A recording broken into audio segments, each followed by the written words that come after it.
In today's class, I am going to talk about literary terms which are part of your syllabus. In BA Part 3rd, you have to study 9 literary terms in all. And today we'll begin with the dramatic monologue. But before we proceed further, I would like to tell you something about literary terms.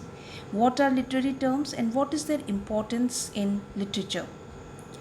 Actually, literary terms are devices used to make writing better. These help the writers tell a story or make a point. It refers to the technique, style, and formatting used by writers to skillfully emphasize, embellish means design or structure, and strengthen their compositions, whatever they write. Now, for today, we are going to discuss what a dramatic monologue is. What is its meaning, its definition, and characteristics. Dramatic monologue means self conversation. However, in literature, it is a poetic form or form of a poem that presents the speech or conversation of a person in a dramatic manner. The dramatic monologue is dramatic because it is the utterance of imaginary characters and not of the poet himself.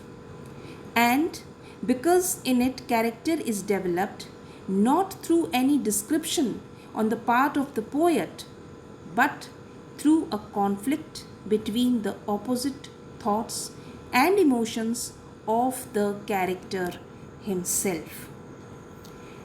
Then it is a monologue because it is a conversation of a single individual. Mono means one and log means conversation. So that way it is a monologue. Now,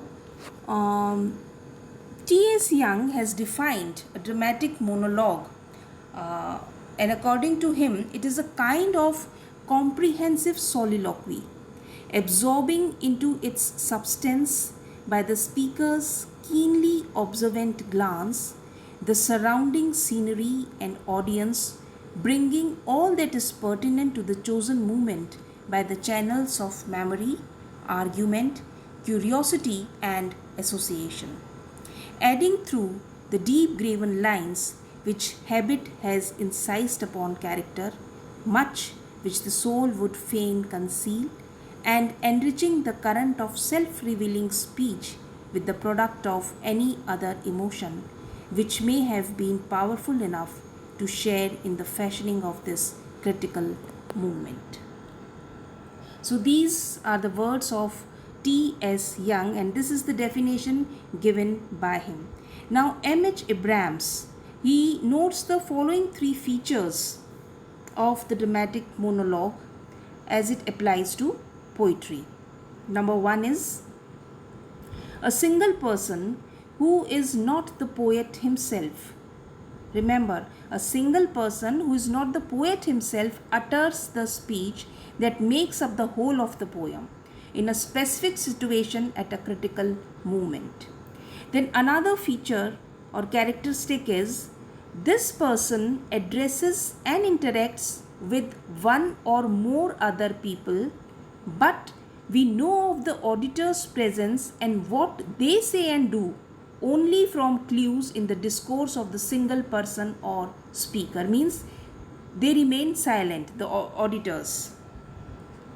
Then the third point is the main principle controlling the poet's choice and formulation of what the lyric speaker says is to reveal to the reader in a way that enhances its interests, the speaker's temperament and character.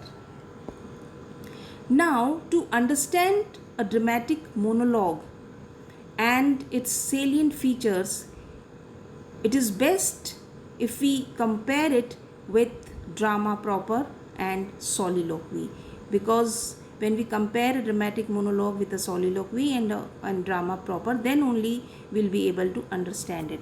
So a comparison and contrast is must. So now I'll just explain you the difference between drama and dramatic monologue. Now in the drama, the action is external, okay, whereas in the monologue the action is entirely internal. The monologue develops character not through outward action and conflict as in the drama, but through the clash and motives in the soul of the speaker. For example, in Robert Browning's poem Last Ride Together, which is also in your syllabus, the critical situation is the lady's rejection of the lover, and it is the lover's reaction to this situation which forms the substance of the poem. So, while in drama there is action leading to a crisis, in the monologue the attention is focused on the crisis and the past is unfolded only retrospectively. So, this is the difference. There is no chronological sequence of events, as the speaker's mind in the process of self-analysis moves backwards and forwards at will. The past and the future are both telescoped in the present. So this is the basic difference between drama and dramatic monologue. And in your syllabus you have Robert Browning's My Last Duchess, The Last Ride Together, and also Arnold's Ulysses. These are the dramatic monologues which are in your syllabus. Now what is a soliloquy and what's the difference between soliloquy and dramatic monologue? I am going to tell you that. Monologue is much longer than the soliloquy, thus allowing the poet fuller scope for character portrayal for the analysis of motives and emotions. The soliloquy is a sort of private debate, a dialogue of the mind with itself, a speech of a person to himself when he is all alone. Remember, when he is all alone. So nobody was there on the stage with him. Whereas a dramatic monologue implies the presence of some other character or characters to whom it is addressed and who listen to it, though they may not take part in it. This imparts to the monologue a conversational tone. Like in Browning's My Last Duchess, the listener is the messenger who has come to negotiate with the Duke a second marriage on behalf of his master's daughter. In another poem, Andrea del Sarto also, the listener is the painter's beautiful wife, Lucrezia. So now I am going to tell you about some more examples. The Victorian period represented the high point of the dramatic monologue in English poetry. So during this time, during this period, there were poets who adopted this form of poem, like Alfred Lord Tennyson's Ulysses. It was published in 1842, has been called the first true dramatic monologue. After Ulysses, Tennyson's most famous effort is The Lotus Eaters.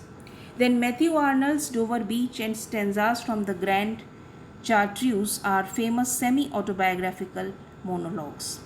Robert Browning produced his most famous work in this form. He may be called the chief exponent of this form of poem. While My Last Duchess is the most famous of his monologues, the form dominated his writing career. The Ring and the Book, Porphyria's Lover, and Last Ride Together are some other examples. Besides these, other Victorian poets, famous poets were there who also used this form. These were Dante, Gabriel Rossetti wrote several, including Jenny and the Blessed Damozel. Christina Rossetti wrote a number, including The Convent Threshold. Then some American poets have also written poems in this genre, and famous examples include Edgar Allan Poe's The Raven and Sylvia Plath's Daddy. Then some post-Victorian examples are also there, which includes William Butler Yeats, his famous work The Gift of Harun al-Rashid, and Elizabeth Bishop's Crusoe in England, and T.S. Eliot's The Love Song of J. Alfred Prufrock and Gerontion. So these are some examples, very famous dramatic monologues which were written by Victorian poets as well as post-Victorian poets. So it is a kind of a form, it is a form of a poem, and how it differs from soliloquy and drama proper, this I have already explained you. I hope this term is now clear to you. Thank you.